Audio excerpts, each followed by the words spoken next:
Okay.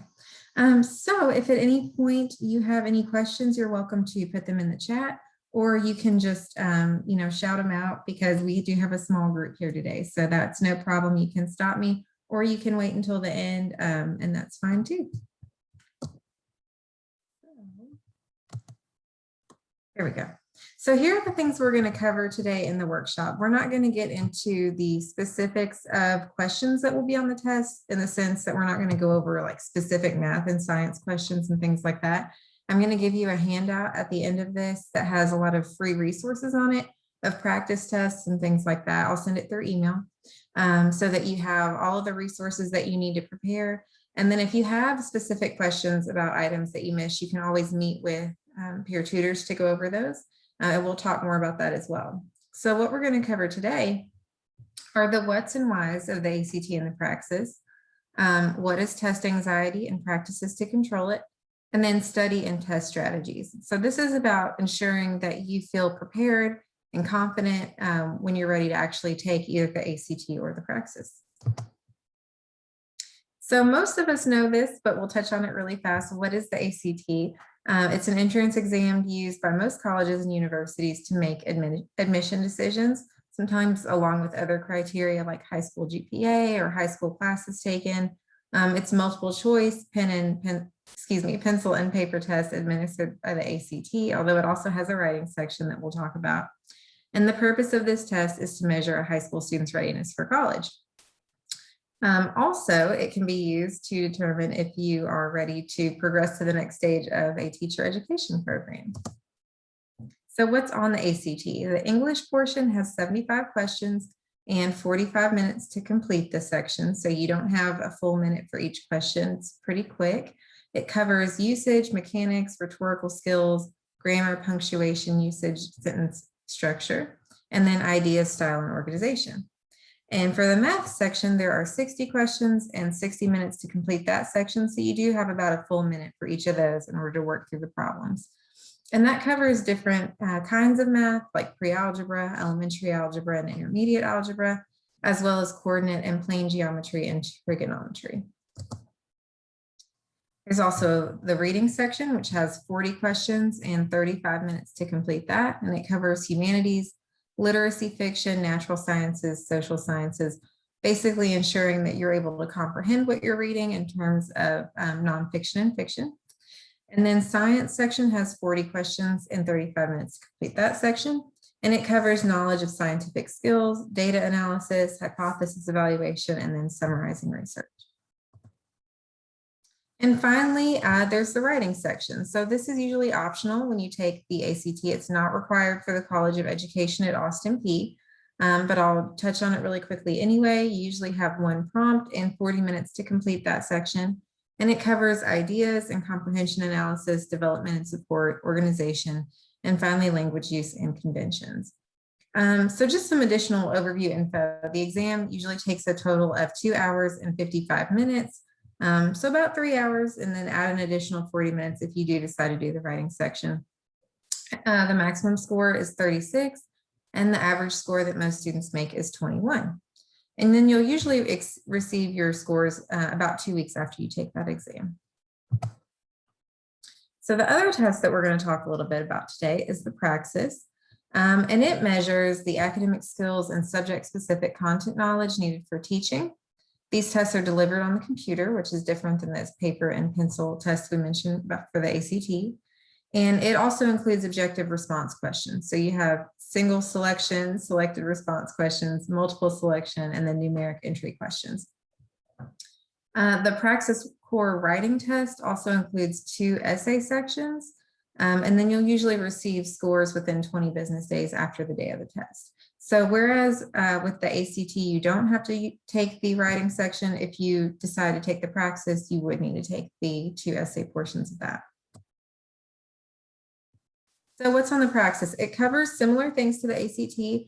You may notice that it does not have a science section. So if science is not your strong suit, you might want to consider the Praxis if you're a better writer. For math, there are 56 questions in about 90 minutes. And that includes numeric entry and selected response questions. And then for reading, you have 56 questions and 85 minutes to complete that. And it includes such sets of questions that require the integration and analysis of multiple documents, as well as some alternate response types. So again, focusing on comprehension. And then finally, writing. So like we said, there are 40 questions and then 2 essays in that section. You have 40 minutes to complete the questions and then 60 minutes to complete the essays.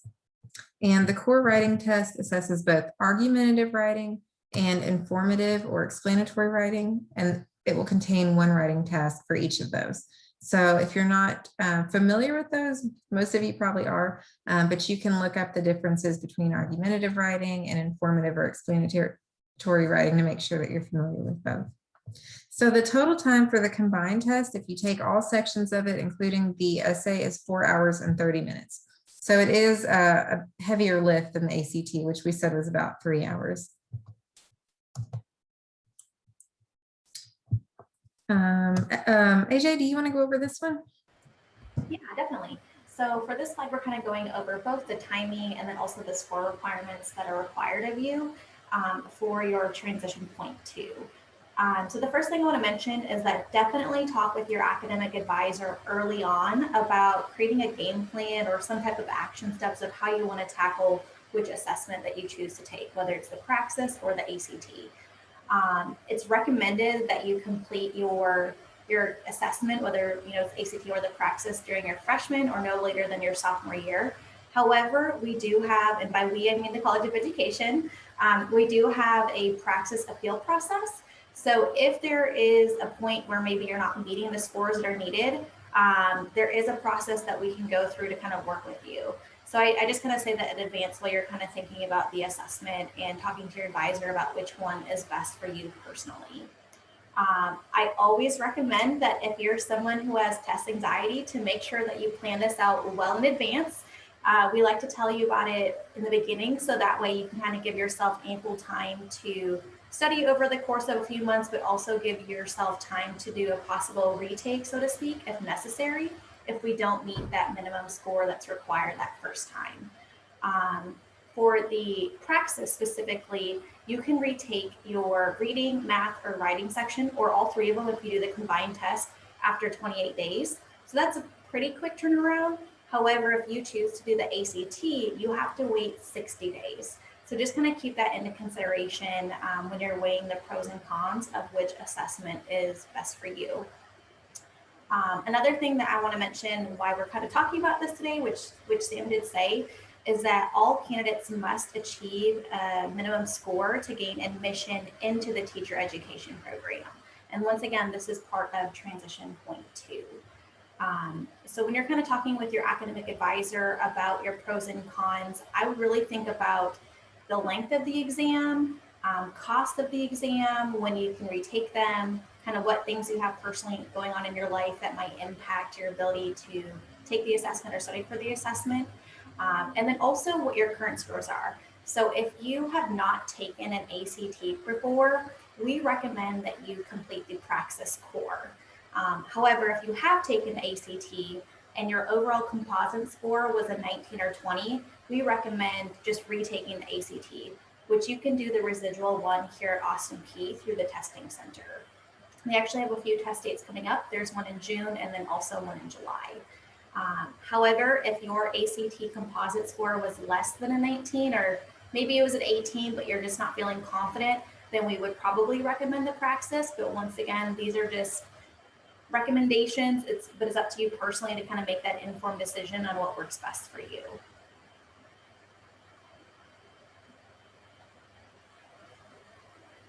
I'm muted. I see a hand raised. You can unmute yourself. Yeah. Okay, I have a question. So for the ACT, I see that the composite score has like just one score, which is a 21, and then for the Praxis, it's like different scores. So if you like say I meet the score for reading, will I have to, and I don't meet the score for math and writing, will I retake the whole thing, or just the two or the math and writing? Great question. So you can take them individually. So if you've met the reading score, you can retake just the math or just the writing portion. The other thing that I would mention too is financially, it's cheaper to take the combined test. However, it's super long. As Sam just said, it's 4 hours and 30 minutes. But there is the option to take them individually. So if you prefer to take them individually, it is a little bit extra of a cost. I know we're going to talk about cost in a second and that fee waiver to see if you're eligible. But there is that possibility to do the reading separate and then the writing and then the math, which is pretty common for students to try to break them up by month. So maybe 1 month you do just the reading and 1 month you do just the math and so forth. So great question, but yeah, once you meet that minimum score, you do not have to repeat it again.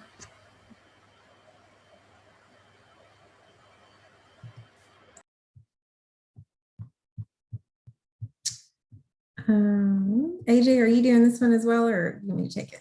Yeah, I can take it. Okay, so I kind of was just mentioning that, but we do have 2 different types of ACTs that you can take.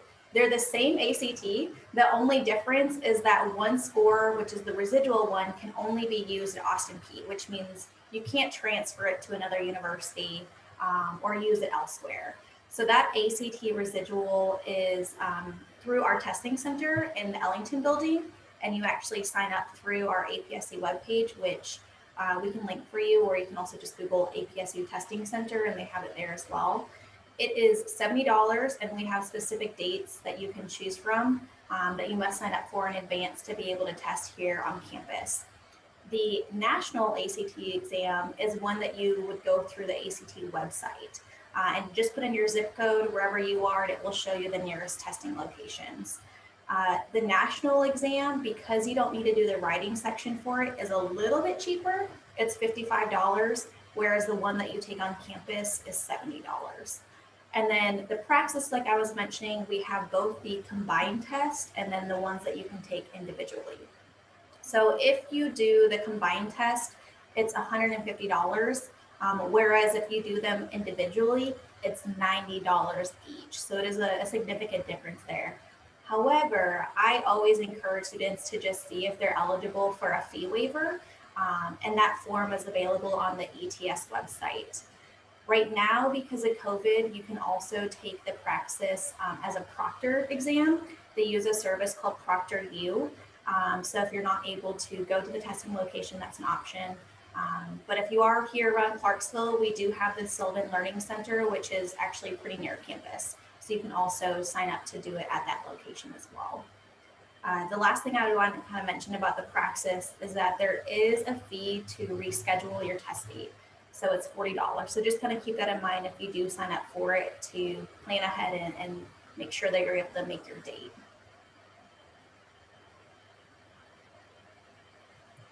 All right, thank you.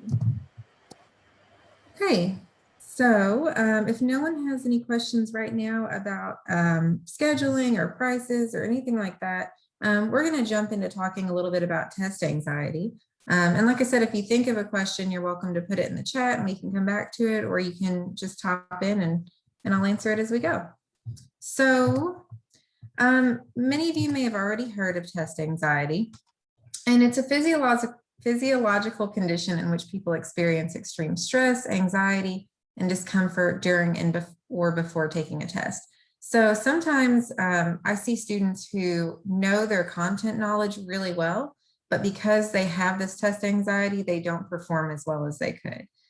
So we just want to make sure that no one is performing any lower than they should be, just due to physical symptoms that they have because of their nervousness. So the physical and mental symptoms include fidgeting, butterflies in your stomach, quickened heart rate, rapid breathing, nausea, sweating, headaches, and stomach aches. So if you've experienced any of these right before a test, you're probably experiencing test anxiety. People with test anxiety have a lot of negative thoughts about failing or not performing well on the test. They worry excessively, which interferes with their ability to do well. They have trouble concentrating and they're distracted by noises. They have trouble remembering what they studied, unable to think effectively about the task, and they're unable to keep their mind on the test. One of the other things that they may run into is being worried about other people scoring higher than them and thinking that they're not smart enough. So a lot of it boils down to, just feelings of inadequacy or feeling like you're not going to meet people's expectations. So we just want to make sure that we overcome that and think positive thoughts when we're going into taking a test like this. So how can we control it if we have test anxiety? Tip 1 is don't be negative, which is probably easier said than done. But the more you think about these things, the better you are able to control them. So just be aware of your negative thoughts and self-statements and challenge them with logic. Tell yourself positive things before the test. Sometimes even having a mantra, which is like a phrase, I can do this, I'm smart, I'm capable, things like that can be really helpful and kind of gearing you up and getting you mentally ready. Approach the exam with confidence and view it as an opportunity to show how much you've studied and to receive a reward for all the studying that you've done. So go into it and think, you know what, I feel like I've done a lot of preparation for this. I feel like I have the knowledge. I'm going to prove that I know all this. And then maybe think of a reward for yourself afterwards, like, you know, getting ice cream or something. So tip 2 is relax and breathe.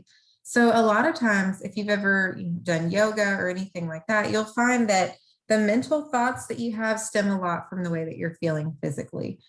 So if you relax your muscles, take deep breaths, inhale and exhale to a count of 5, making yourself feel better physically can put you in a better mental space. So you're receiving more oxygen, which is relaxing you and helping to reactivate your memory. The third one is organize and prepare. So organize yourself mentally and physically. Develop a schedule by marking deadlines and exam dates on a calendar. So if you know that the test is set for 3 months from now, don't wait until the night before that 3 months is up. Go ahead and schedule dates on your calendar, even just once a week or a couple times a week to study so that you're not waiting until the last minute, which can feel really stressful. Be realistic about how much material you can study in one sitting. So sometimes we want to get all the information that we can and as much practice as we can. And so we're like, I'm going to study for 3 hours. Well, your mind, it's hard for your mind to soak up that much information in that long of a period. So if you can schedule shorter study times, like 30-minute sessions, you're going to be more likely to actually retain what you study during that time. So again, schedule those short study sessions rather than longer ones. So you've prepared, you're physically ready, you're mentally ready. What can you do during the exam? You want to make sure that you read the directions carefully, which can sound like a no-brainer, but sometimes if you are thinking about your time limit and how many questions you have to answer, you feel like you need to rush through it. But you're going to perform better if you take your time reading the questions, making sure you understand what they're asking. Change positions to help you relax. If you feel anxious, practice your relaxation techniques of breathing and flexing your muscles and relaxing them. So one of the things I've heard too is that if your legs are crossed or your arms are crossed, it's good to uncross them to help blood flow. So skip a question if you don't know it, or if you go blank, it's okay. Don't stress, just keep going. You can come back to it. Focus your attention on the test. So don't waste time looking around the room and thinking if other people are doing well or wondering what they're doing. And don't panic if others finish before you. So like we talked about, they may be rushing through the questions to get it done, but they didn't read the questions closely and now they've missed some. So for essay exams, organize your thoughts in an outline. This can be really hard too on a timed test because you think, I'm just going to jump in and write this, but take your time, make an outline with points that you want to cover, and then your essay is going to be a lot more organized and coherent once you write the full thing. So start with a short summary or a thesis, and then make your points from there. For objective exams, think about your own answer first before looking at the choices. So eliminate wrong answers and make a guess, and then think about only one question at a time. And then at the end, you can review your answers at that time if you have it. But if time is running out, concentrate on the questions that you know well. So you may know, I am stronger in this area of math or science. And so I'm just going to focus on, for instance, the algebra questions and come back to the geometry ones. And then, like I said before, use the time allowed for reviewing your answers to make sure that you've read the questions correctly. So here are some other test and study strategies now that you've mastered your anxiety.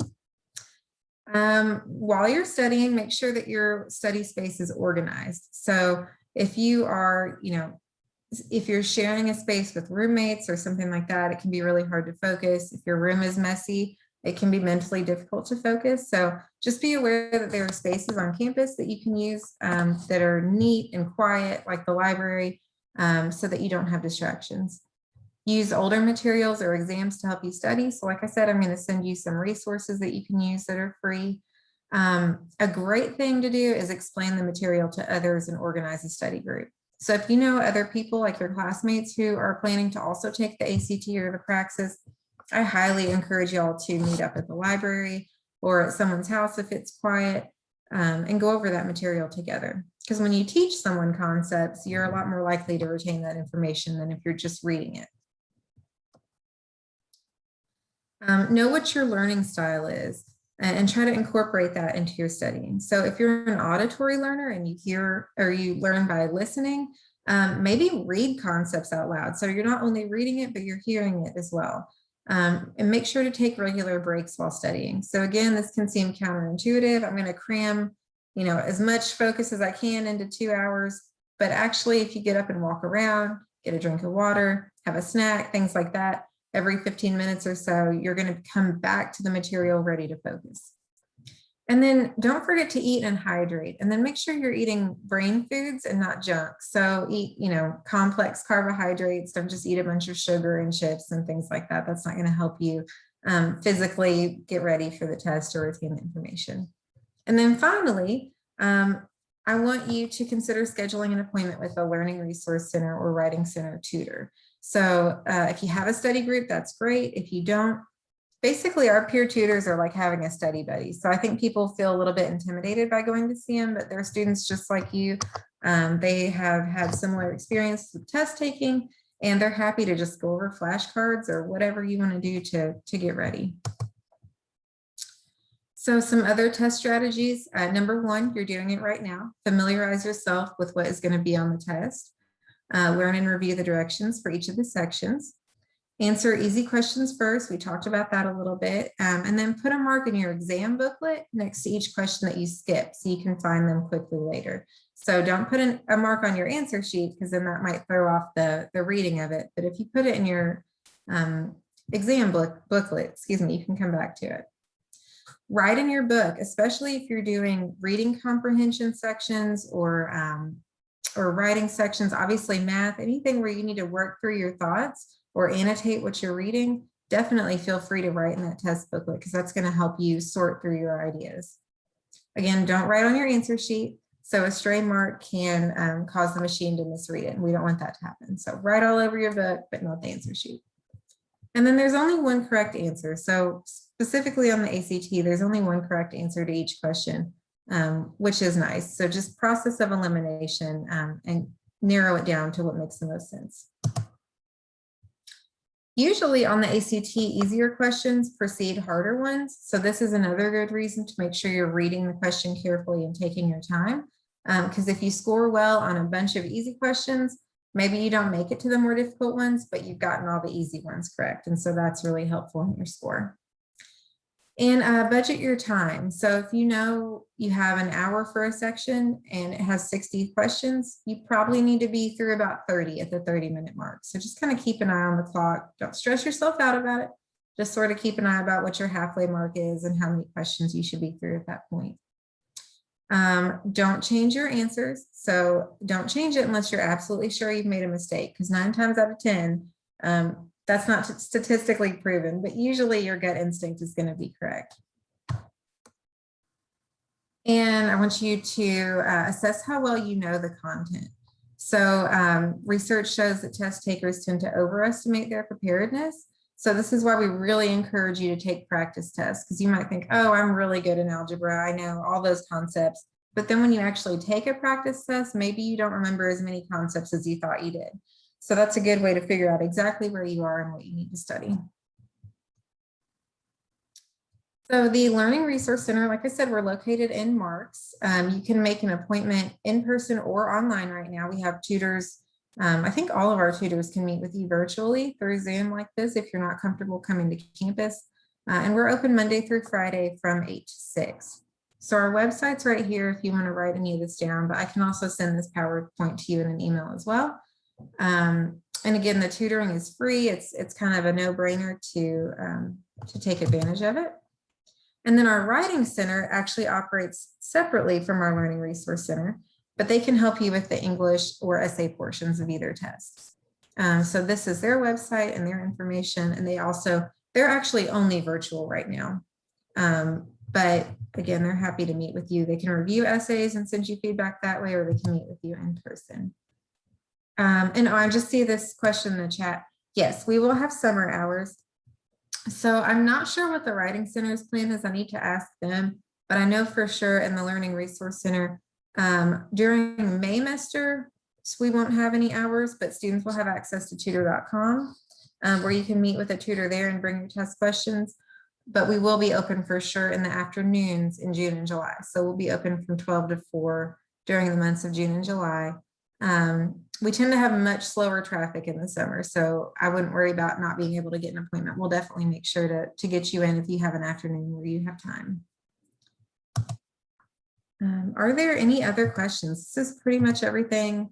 Oh, let me mention this too. What to bring with you to peer tutoring. So this is really good because sometimes a student will show up and they won't have anything with them, and so the tutor doesn't really know what to go over.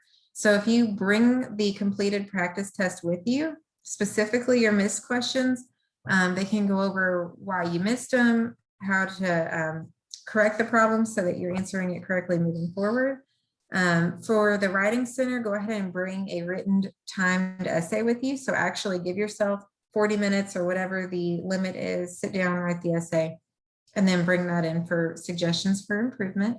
And then flashcards are great too. So if there are science concepts or things like that that you need to familiarize yourself with, like I said, the tutor can just go over those flashcards and work through them with you.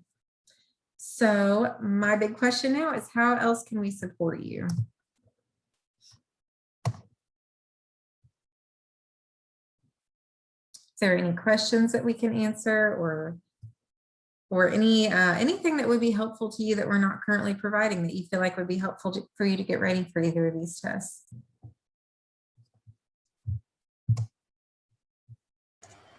Sam, can you mention the handout that you'll have that will be sent to students regarding the study preparation that we have for the Praxis, and then the ACT, and then also Dr. Gonzalez's checkout program with the text, not the textbooks, but the study guidebooks? Yeah. So the handout that I'll be sending out has information about how to check out a physical copy of a textbook from Dr. Gonzalez, where to go for that and how to sign up for it.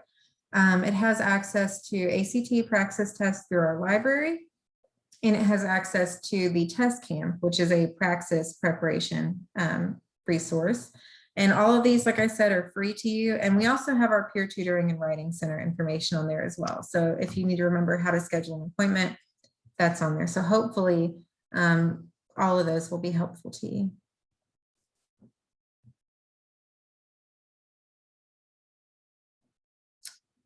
Any other questions? Okay, well, I really appreciate you taking time out of your afternoon to come to this. I'll also send a survey in that email with the paper so that you can provide feedback that way.